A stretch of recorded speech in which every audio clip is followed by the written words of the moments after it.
Lionel Messi যেখানে যান সেখানেই দর্শকের ভিড় লেগে যায়, ভেঙে যায় সব রেকর্ড। ডিসি ইউনাইটেডের স্টেডিয়ামেও তার ব্যতিক্রম হয়নি। রেকর্ড সংখ্যক দর্শকের দেখা মিলেছে সেখানেও। এবারও লিওনেল মেসির আগমন উপলক্ষে আগের রেকর্ড ভেঙে ৭২,০০০ দর্শক সমাগমের হয়েছে নতুন এক রেকর্ড।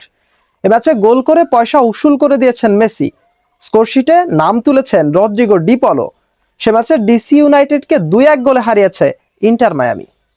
মেসি মানেই রেকর্ড, আর সেই তালিকায় যোগ হলো আরও একটি নতুন ইতিহাস। ওয়েস্টার্ন কনফারেন্সের এক ম্যাচে আবারও আলোচনার কেন্দ্রে লিওনেল মেসি। প্রায় ২৯ বছরের পুরনো একটি রেকর্ড ভেঙে নতুন ইতিহাস গড়েছে ইন্টার মায়ামির ম্যাচ। ১৯৯৭ সালে এক ম্যাচে ৫৭,৪৩১ জন দর্শক নিয়ে স্টেডিয়ামে সর্বোচ্চ উপস্থিতির রেকর্ড হয়েছিল। তবে এবার সেই রেকর্ড ছাড়িয়ে গেছে অনেকটাই। ইন্টার মায়ামির ম্যাচ মাঠে গড়াতেই স্টেডিয়ামে হাজির হন ৭২,২৬০ জন দর্শক। আর এই বিশাল দর্শক সমাগমের বড় কারণ লিওনেল মেসির উপস্থিতি।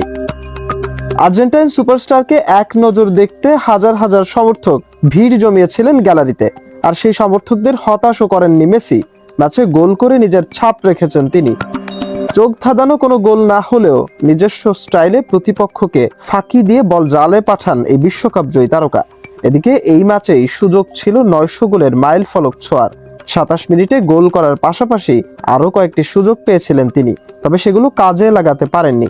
ফলে আপাতত ৯০০ গোলের ঐতিহাসিক মাইলস্টোনটি অপেক্ষায় থাকলো পরের কোনো ম্যাচের জন্য। বর্তমানে পেশাদার ফুটবলে লিওনেল মেসির গোল সংখ্যা ৮৯৯। মাশরাফি, নিশানা স্পোর্টস।